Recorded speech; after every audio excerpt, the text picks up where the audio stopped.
welcome to episode 5 of Let's Talk with Asian Sunday. It's a happy new year to all of you. I hope you had a fantastic festive period, and I hope most of you have been relaxing, but also making sure that you keep yourself and your families safe, because COVID is still very much out there, and we need to continue doing our bit by making sure that we're keeping our distancing, we're washing our hands, sanitising regularly, and obviously trying to keep our families as safe as we can.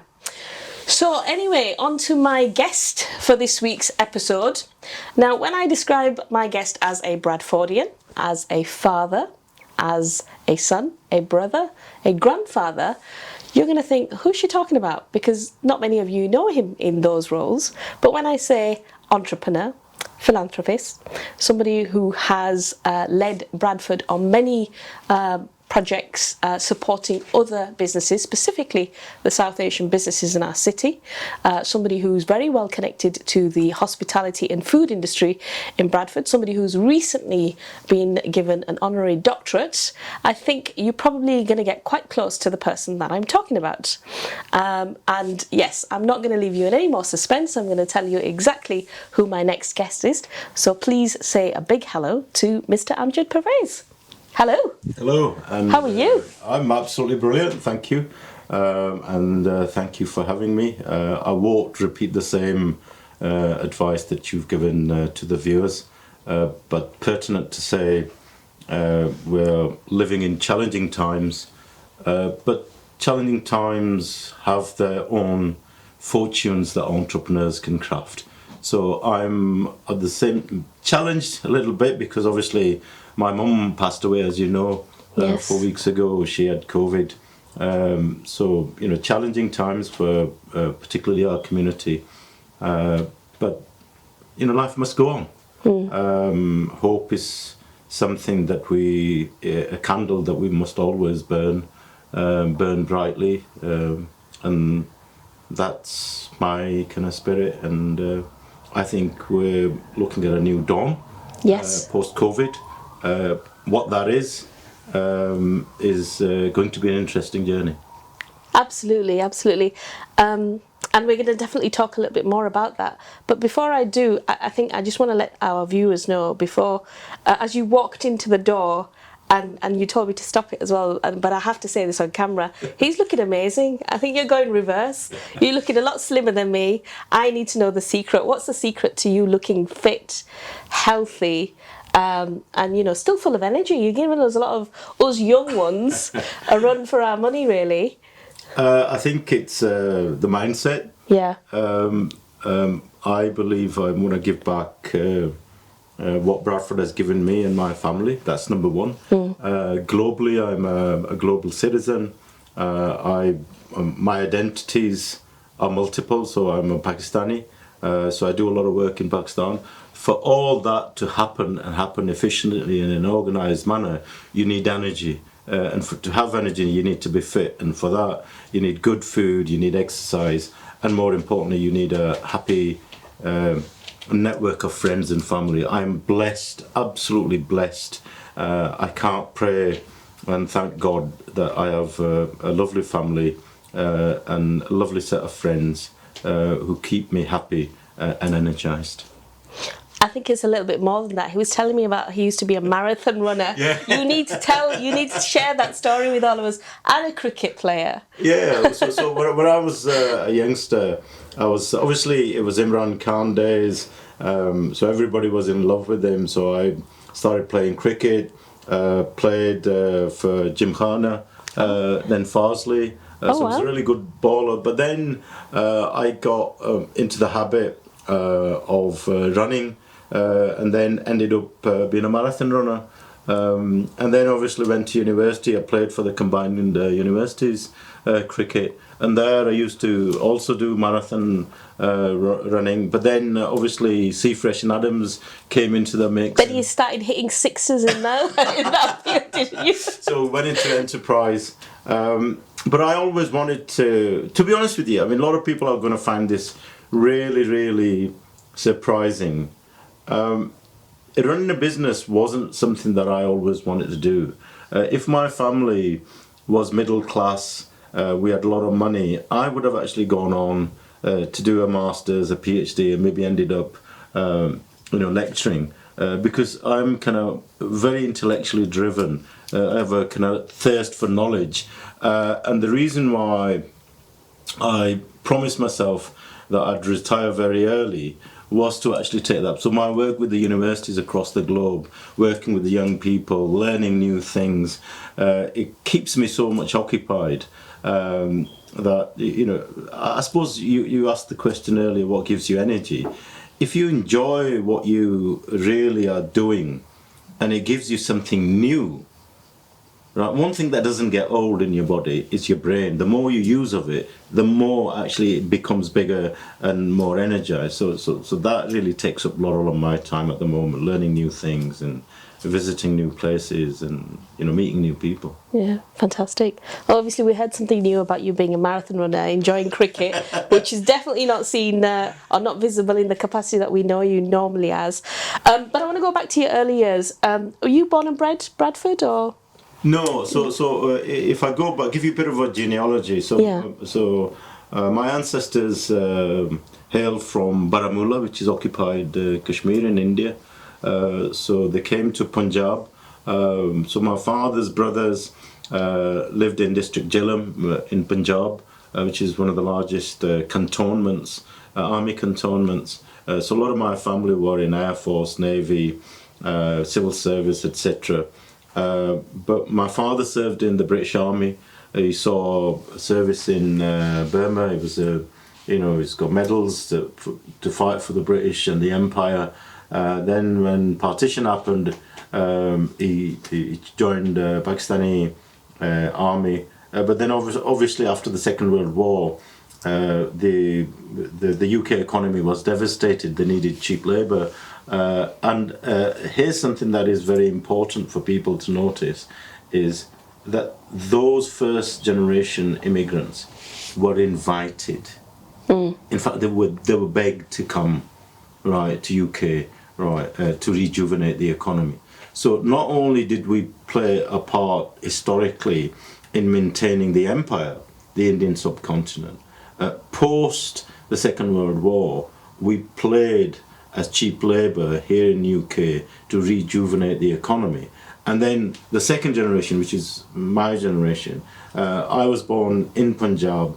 I went to Karachi, which was called the City of Lights. It was one of the biggest cosmopolitan cities then. It was one of the Pakistan then was seen as the modern economy. I stayed there for about 3 years, mesmerised by what it was. Imagine a boy growing up in a rural village in Punjab, surrounded by the Himalayan, where the Mangla Dam is and everything. Stunning. Beautiful, absolutely gorgeous village. That's still where I go back. I don't stay in Lahore, Islamabad or Karachi. I go back to my village and stay in my ancestral home. And then my father decided that we should come here. All my extended family is in London. We're the only ones who actually are here because my father thought there were more Pakistanis here. We would feel at home, and at home we actually felt. So I arrived here at the age of probably about 10, 11, went through the education system. Unfortunately didn't go to Bradford University, ended up in Huddersfield. Graduated 83, worked for Yorkshire Business Association. Most people at my age were doing, my generation were doing either accountancy, solicitors or doctors. I was the odd one out. I just wanted to do marketing and market research. I could never fit in. I knew that. I could never take orders. But in those days, education wasn't something that that generation really enforced either. It wasn't like, you have to go to uni, you have to get a degree. It was a case of, right, we have to earn, we have to make money, we have to send it back home. So would you say you were fortunate to be able to... I think you may have got it right, but I think you need to understand the bigger context. Although the first generation of Pakistanis that came here were not formally educated, they were highly intelligent in terms of the wisdom that they brought, the practical life, so the etiquettes of Islam and Sufism, right? So they were highly developed, and they understood, even though they were not educated, they understood that education. Now there's two types of education. There's an education that gets you work, and nowadays, when I was growing up in Pakistan and early on here, there are two words that used to actually go together, which was ta'aleem and tarbiyat. So it's education and etiquette, the value system. Now the tarbiyat bit has been taken away, and all you've got is ta'aleem, and everybody goes into ta'aleem to get a job or to learn something. There's nothing wrong with that. And you see the exploitation across the globe. You see all the misery that's happening. 1% of the population owns 60% of the wealth, and if you look at the relationship between capital, wages, and the people who invest, it's the inequalities are beyond that. So I think fundamentally they didn't say to us, go get educated. But I remember, when I arrived here, we used to live on Lum Lane, right, terrace houses. And there used to be about 15 or 20 young men living in one house. Right, one bed used to be used maybe 2 or 3 times. So even the beds did a shift, right? Because in terms of, they couldn't afford it. But the camaraderie that you saw, the brotherhood, and the unity that you saw was absolute. So I grew up with those values, and all of them when I was living. So my job was to cook for the 15, 20 men, because my mum came, dropped us off because we had younger siblings, so she went back. So I got very early mentored by really some highly intelligent, wise people who gave me that, and they instilled in me the thing that look, education is something that you must get in order to move. They knew that they had missed the boat, but they didn't force you. Like now, you've got pushy middle class parents, even in our kind of communities, who say you've got to get your O levels, you've got to get your A levels, and if you don't, the stress levels in the children are absolutely amazing. They didn't do that. So I think my generation went into education because they saw the hard work of the first generation. And I say to people, you'll have heard me a lot of time when I get up on the stage and I say, look, we stood on the shoulders of the giants and we must remember them for the sacrifices. And you know what? This COVID has taken a huge toll on that first generation. And I rang up Sister Saida Warsi. I think she rang me because when my mother passed away. And I said, you guys are in a position to do something about this. We need to create some sort of a memorial for that generation, for the sacrifices they did. So I think, yes, you're right, they didn't push us, but I think there was an expectation indirectly for us to do better. So yes, I graduated, went to Yorkshire Building Society as a marketing manager, but I just couldn't fit in. I just wanted to do something my own. So guess what? We opened our first corner shop like many other people did. And the rest, as they say, is history. That corner shop is not a corner shop anymore, is it? It's one of the biggest brands in Yorkshire that deals with... It's across UK. We have 500 sub-wholesalers. We have 12 branches. We have a supplier chain in 5 continents. And we're diversifying like crazy into technology companies. We're going into farming, agriculture, all sorts of stuff. But I kind of don't even ask questions about that. I'm kind of busy in my own world. But obviously you did have a hand in obviously helping it reach to the heights that it has done today. Did you ever see that the brand that you created back then, Seafresh, would be as big and as successful as it is today? I think we were earlier on talking about vision, about the Bradford economy and the kind of issues that we've had. Whether you're an individual, a family, or an organisation, even a country, it is absolutely imperative that if you're going to succeed, or if you've got, let me correct myself, if you've got any chance of succeeding, then you must have a clarity of vision where you want to be. a lot of people who actually don't do that, whichever way the wind blows or whichever fad comes along, right, people will then latch onto that. It's the tea shops now, isn't it? Yes. Right. Yeah, absolutely. Right. So do you understand exactly Yes. what I mean? You just got to drive past Bradford's main roads and you realise what's happening. And fundamentally, the reason why that happens is when you have a clarity of vision, you may not get there in 2 years, in 5 years. Once you actually have a vision in your mind, then what you need is determination, grit, and bloody mindedness. You've got to take the risk then. Yeah. I say to people, and I said it in my kind of honorary, when they gave me the degree, life is a long-term battle war. Yeah. In that war, you will lose a lot of battles, but what matters is that you win the war. Yeah. And when you lose a battle, you need to learn from it. And how do you learn from it? You go back to the point where you made the decisions which led you to that failure.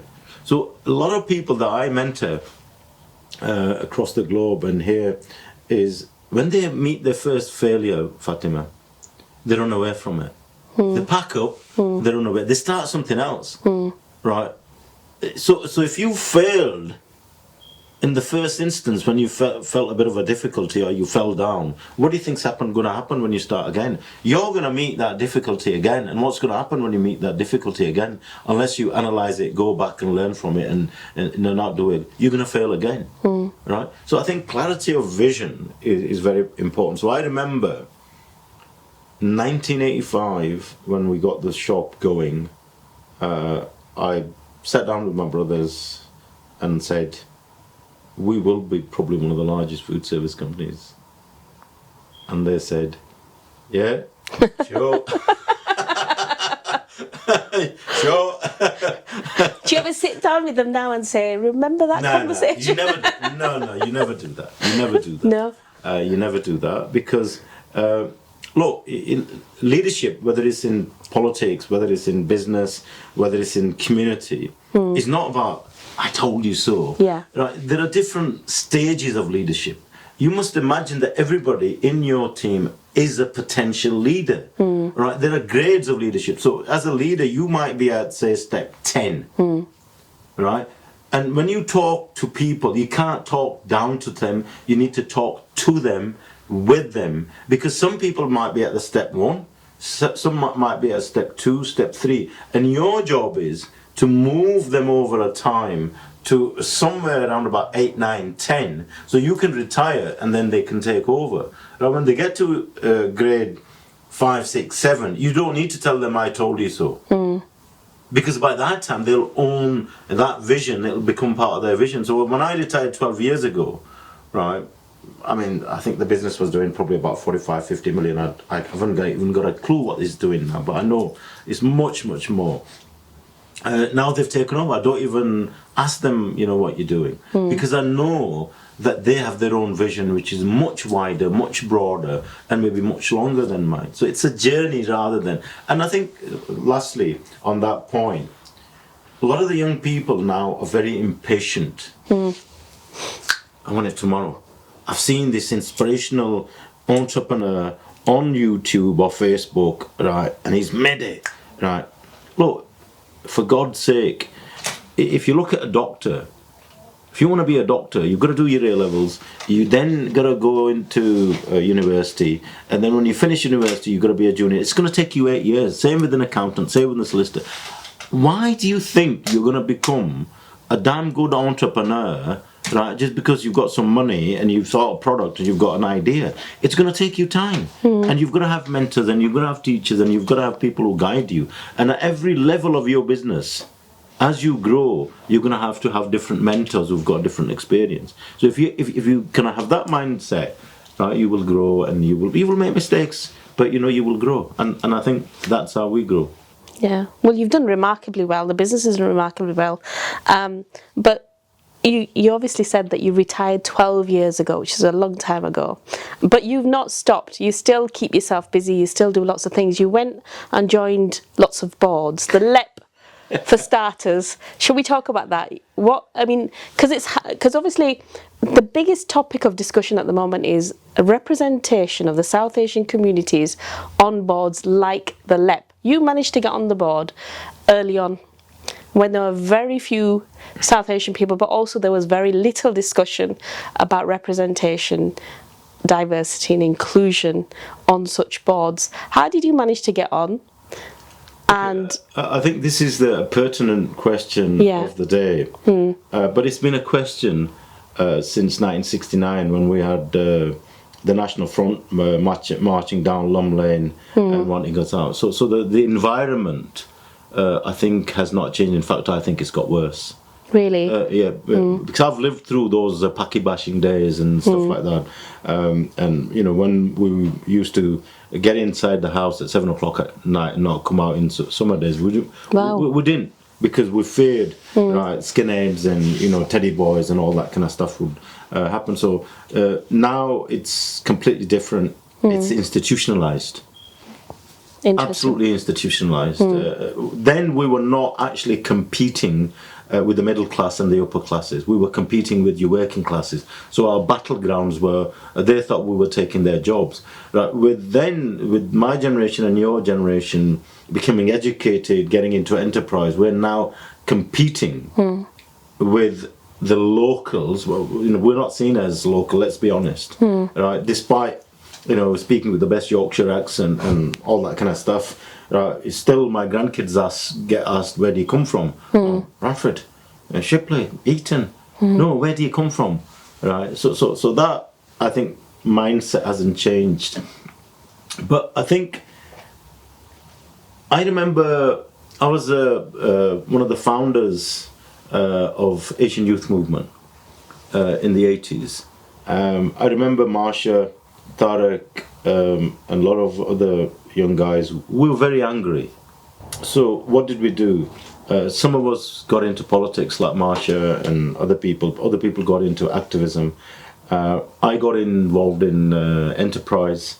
Very early in my kind of career in enterprise, a lot of the political parties asked me to become a member. And I thought really hard about that, Fatima. And I came to the conclusion after, I'm a researcher, so my background is market research. So when something happens, I go to the, you know, why is this happening? What caused it? Right, and then maybe say, look, you know, maybe this is how you fix it. Yeah. Right, because there's too many people who've got now too many solutions to everything because they've been forwarded something with their WhatsApp group. Right. Fundamentally, in order to solve something, you need to deeply understand it, do some research, and then once you've got that research, even then there are risks. Do you then need to have the strategic kind of strategy of how you handle it and how you're going to evaluate it? That's the model you need to apply. But we sadly don't do that. So I really looked at so if I did go into politics, what would I do? And the sad reality is, politicians are not entrepreneurs. They're very egotistic, right? They're very, you know, they're almost like pop stars and celebrities. They want people to clap at them. Anybody who criticizes a politician, that's it. You become their enemy number. They can't take criticism. That's general. There are some really good politicians, you know, who admire because they learn. But it's very rare, you know, very rarely that you see that kind of. So the wealth creation, employment, and vision, I didn't see in any of the politicians. So I thought, that's not for me. Yeah, what am I? You know, you've got to look at your skill sets and well, I'm really good at looking at ideas, turning them into enterprise, creating employment, right, helping people, right, understand their problems, right. So we set up ATL. Yes, 1999, 30 of us put £5,000 each into the kitty, didn't ask for a grant or anything like that. And when I chaired ATL, I suddenly realised that there's a lot of potential in our youngsters in terms of energy, in terms of drive, because we have that culture. We want big limousines, we want big weddings, we want big courtiers back home, we want big, we want everything big. Yeah, it comes from the Mughals, so we kind of inherited from Grand, that. yeah. We're proud, we're all that kind of stuff. But then I think as you begin to have your own children, they start growing up, you think, okay, we need to be, I think a lot of us growing up, what I call, we were schizophrenic in our identity.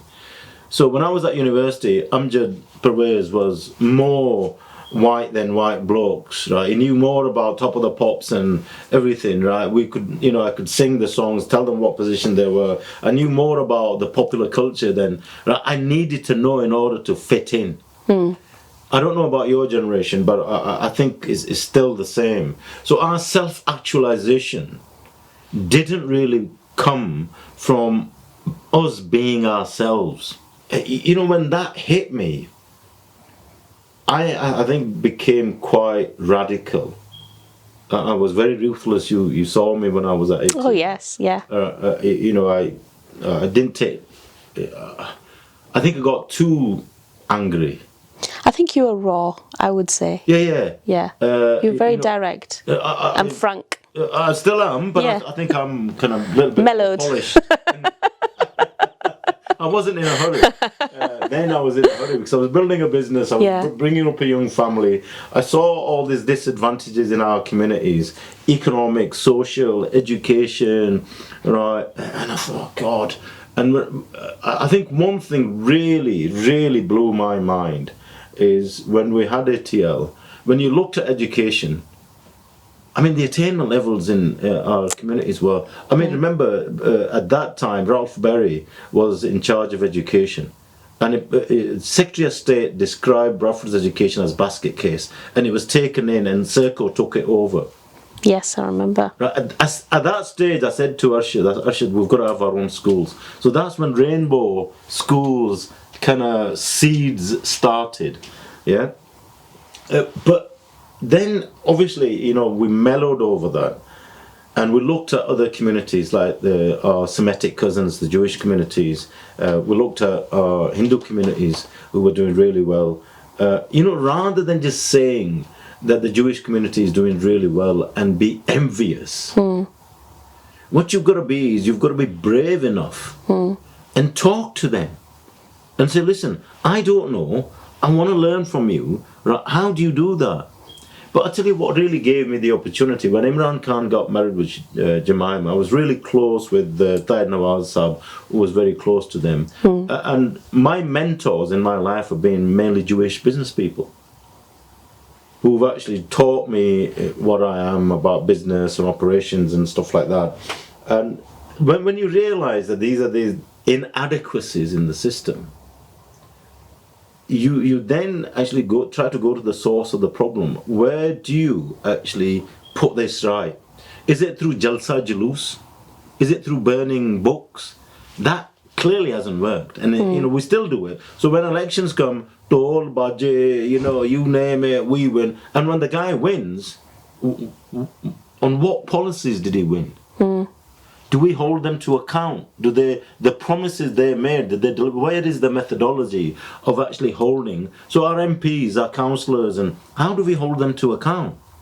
We can have, community centres, we can, when the voting is happening, there's so much activity and interaction, all that goes away, and all we do is, Yara, can you do this visa? Right, my road, lights are not coming in. So these petty little things take over rather than what actually builds communities, right? And I realized very quickly that in order to fix this, you needed to be where legislation and implementation was taking place. And for economic transformation, it was Yorkshire Forward, Business Link. So Arshad became director at Yorkshire Forward, and I became a director at Business Link. Yeah. And when they were disbanded, the Cabinet Office rang me up and said, look, Leeds LEP is going to be the first one to be set up, is going to be an exemplar, right? Would you actually... So they were set up in 2012. I actually started work on them in 2010 and wrote the remit with a lot of other people.